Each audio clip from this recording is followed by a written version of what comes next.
Hi, Tori. It's Miss Elizabeth. I usually don't do videos of myself, but today I was thinking that this is the first Monday in a really long time that you and I haven't read Ginny B. Jones, and we ended up like halfway through our book. So I think we need to read a little bit today. So hopefully this works, and hopefully I can send this to you.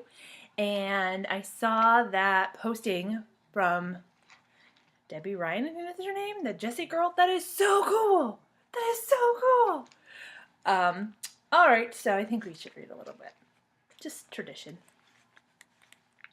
Chapter 5, No Squirty. Dear little piece of paper that I'm writing on in my room. Today is Halloween. Only guess what? No seltzer bottle. That's what. Because Mother said I'm not even allowed to squirt people. And so how am I supposed to scare off the monsters and witches? That's what I'd like to know. Also, my clown hair is not exactly like Squirty's. Plus, I couldn't even find a Squirty shirt. I do not have faith in this costume. I'm not exactly Squirty, but P.S. I would like to spray Mother with seltzer.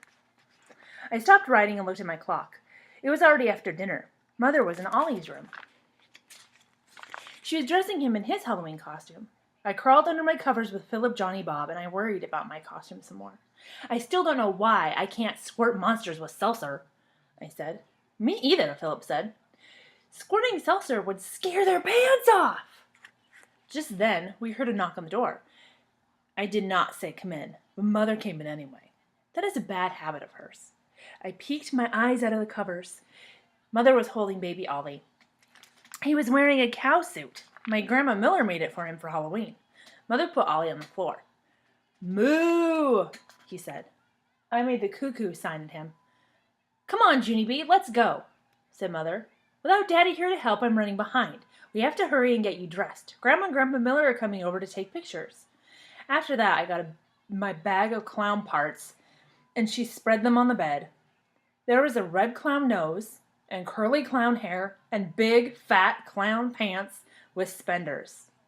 Also, there was a giant bow tie like Squirty wore, and big white gloves, and a shirt with puffery buttons on the front. Mother fastened the buttons of my clown shirt, and she pulled the clown pants over my jeans. Then she put the spenders over my shoulders, and she snapped the bow tie around my neck. And I put on my gloves. I looked at myself in the mirror. But I don't look like Squirty, I said. I just look like plain old me, except with very stupid taste in clothes. Mother smiled. Well, of course you don't look like a clown yet, silly, she said. You can't look like a clown until you've got your makeup on. After that, she turned me around to face her. And she told me to close my eyes, and she put clown makeup all over my face. When she got done, she plopped my clown hair on my head, and then, kerplunk, she stuck on my red nose. And she beamed real happy. Ta-da, she said, you're a clown! My heart got poundy and thumpy at those words. I turned around to see in the mirror again, and wowie, wow, wow! My eyes popped right out of my head, 'cause I look like Squirty, I tell you. I did a loud gasp at that sight. Then I bent over and tried to catch my breath. Whew, I said. Whoa. Whew. Mother laughed. I'll take that as a compliment, she said. I have to admit, you look a lot more like Squirty than I thought you would. I kept on breathing till I got my air back. Then very slow I raised my head, and I peeked at myself once more. Chill bumps came on my arms. I leaned closer and made a creepy clown grin. I did a shiver. I am scaring myself silly, I said. Just then the doorbell rang. It was my Grandma and Grandpa, I think. Mother picked up Ollie the cow, and she hurried to let them in. I stayed behind to look at myself more. I waved in the mirror with my big clown gloves. Then I backed up a little bit, and I pretended to squirt myself with seltzer. Oh no, hold on one second. No!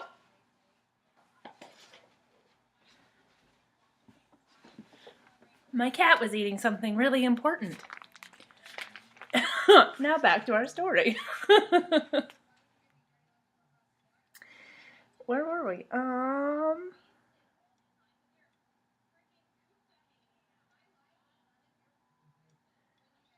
I don't know where we were. Let's see. Okay.